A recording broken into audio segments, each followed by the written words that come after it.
Okay, as you have demanded you want to study this topic, तो फटाफट से ये वाला टॉपिक देख लेते हैं, पॉपुलेशन इंटरैक्शन।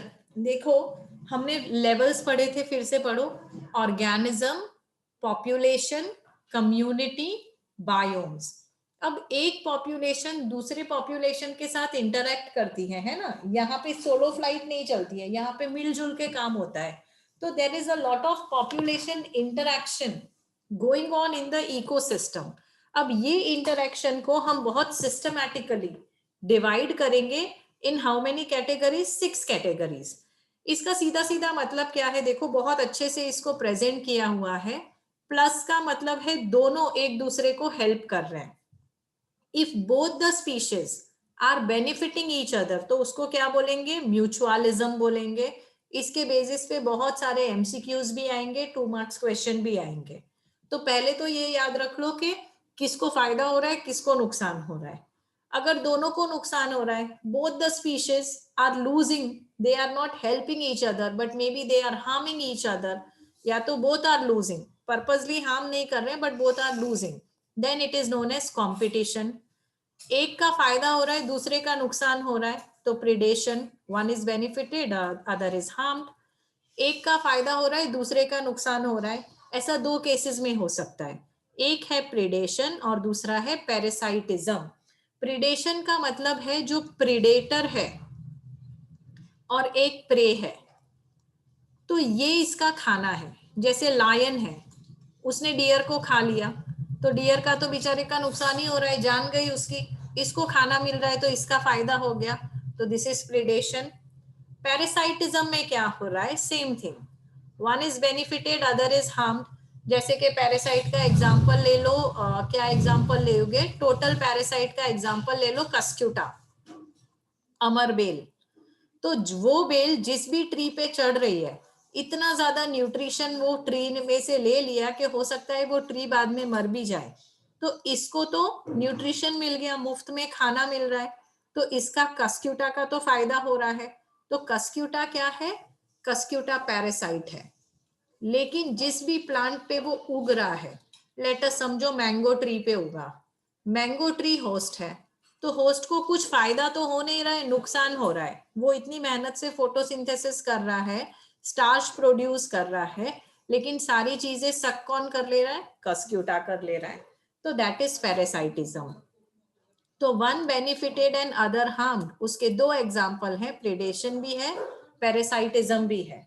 दूसरा है कि एक को तो फायदा हो रहा है, दूसरे को कोई फर्क नहीं पड़ रहा, ना बेनिफिट हो रहा है ना हार्म हो रहा है, तो इसको बोलेंगे कॉमेंसलिज्म। और दूसरी ऐसी रिलेशनशिप है, इंटरैक्शन है, जहां पे एक का नुकसान हो रहा है, दूसरे को कोई फर्क नहीं पड़ रहा, फायदा भी नहीं हो रहा, नुकसान भी नहीं हो रहा है, इट इज अनअफेक्टेड, तो इसको बोलेंगे एमेंसालिज्म। ये क्लियर है? नेक्स्ट स्लाइड पे जाऊं। Yes. Yes, ma'am. एग्जाम्पल्स देख लेते हैं जल्दी से। हमने ऑलरेडी ये तो डिस्कस कर लिया है कि किसमें क्या हो रहा है। तो म्यूचुअलिज्म मतलब 2 लोगों के बीच की बात है, जहां पे दोनों को बेनिफिट हो रहा है, दोनों का फायदा हो रहा है, जिसको बोलेंगे सिम्बायोसिस। सिम्बायोसिस का एग्जाम्पल बता दो क्या है। एक बहुत ही बेहतरीन एग्जाम्पल है लाइकन्स। तो लाइकन्स में कौन कौन है साथ में, फंगस और अलगे साथ में रह रहे हैं। फंगस प्रोटेक्ट कर रहा है, वाटर एब्जॉर्ब कर रहा है, न्यूट्रिशन एब्जॉर्ब कर रहा है, और अलगे के पास क्लोरोफिल है तो वो फोटोसिंथेसिस कर रहा है। तो फूड दोनों के लिए अलगे बनाएगा, लेकिन प्रोटेक्शन और एब्जॉर्प्शन दोनों के लिए फंगस करेगा। तो lichen is a very good example of symbiosis. दूसरा एग्जांपल है mycorrhiza. This is between fungi and higher plant. Fungus क्या करेगा, न्यूट्रिशन एब्जॉर्ब करेगा, मेनली एक्चुअली वो वाटर एब्जॉर्ब करेगा, ठीक है, मॉइस्चर एब्जॉर्ब करेगा, क्योंकि उसके पास नॉट राइजोइड्स, हाइफे हैं, और उसकी वजह से वो वाटर को एब्जॉर्ब कर सकता है। So absorption of nutrition and water कौन करेगा, फंगस करेगा।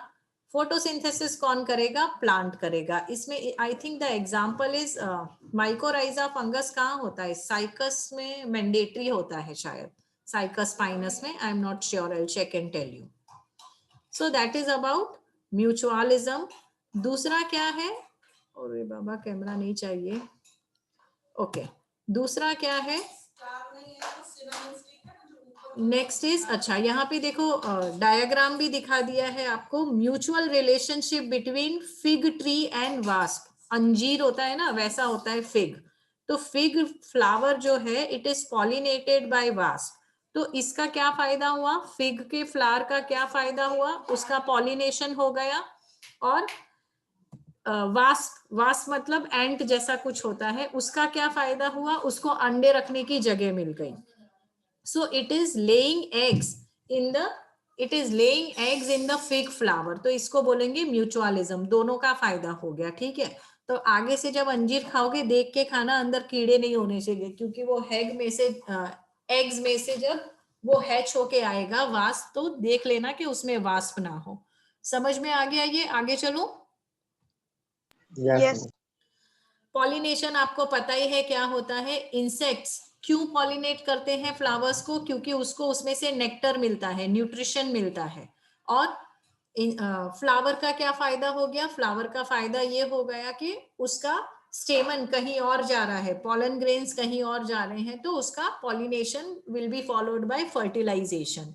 अच्छा, जब पॉलिनेशन इंसेक्ट से होता है and they get edible pollen, ऐसे पॉलन ग्रेन्स जो वो खा सकते हैं, और साथ में उनको जगह मिल जाती है अंडे रखने की, तो इसको बोलते हैं साइट फॉर ओविपोजिशन। ओके, तो ये एक एग्जाम्पल था। वास्प और फिग प्लांट किसका एग्जाम्पल है? It is example of mutualism, जहां पे पॉलिनेशन इज ऑल्सो डन। तो उसको दो फायदे हो गए, एक तो पॉलन मिल गया खाने के लिए, दूसरा जगह मिल गई एग्स ले करने के लिए। Okay, there is one more thing here which you should know. Mediterranean orchid offers employs sexual deceit to get its flower pollinated. Sexual deceit मतलब ये क्या कर रहा है? ये धोखा कर रहा है। कौन धोखा कर रहा है? Orchid plant. बहुत ही खूबसूरत प्लांट्स होते हैं, जनरली खूबसूरत लोग ही धोखा देते हैं। So in this orchid, one petal of the flower resembles the female of a bee species in size, color, marking, etc. समझो ये एक हनी बी है, मेल हनी बी है ये। ठीक है, तो ये मेल हनी बी तलाश में आया है अपने पार्टनर के। ये पहुंचा ऑर्किड प्लांट के पास। अब ये जो ऑर्किड फ्लावर था ये कैसा दिख रहा है? ये फीमेल हनी बी जैसा दिख रहा है, पर एक्चुअली ये फीमेल बी है नहीं, ये तो फ्लावर है। पर इसको लगा ये फीमेल है, तो ये आ गया दौड़ते दौड़ते इसके पास। क्यों? क्योंकि इसका साइज, कलर, मार्किंग पैटर्न सब कुछ फीमेल जैसा है। अब इसको लगा ये फीमेल है, ये कोशिश कर रहा है इसके साथ कॉप्यूलेशन करने की। Copulation means trying to mate with it. बेवकूफ है बिल्कुल। तो जब वो इसके साथ मेटिंग करने की कोशिश कर रहा है, कॉप्यूलेशन करने की कोशिश कर रहा है, उस दौरान क्या होगा? पॉलन ग्रेन चिपक जाएंगे उसकी बॉडी पे। So pollens become dusted on its body. और यहाँ तो बेवकूफ बन गया, फीमेल तो मिली नहीं, मेटिंग तो हुआ नहीं, फालतू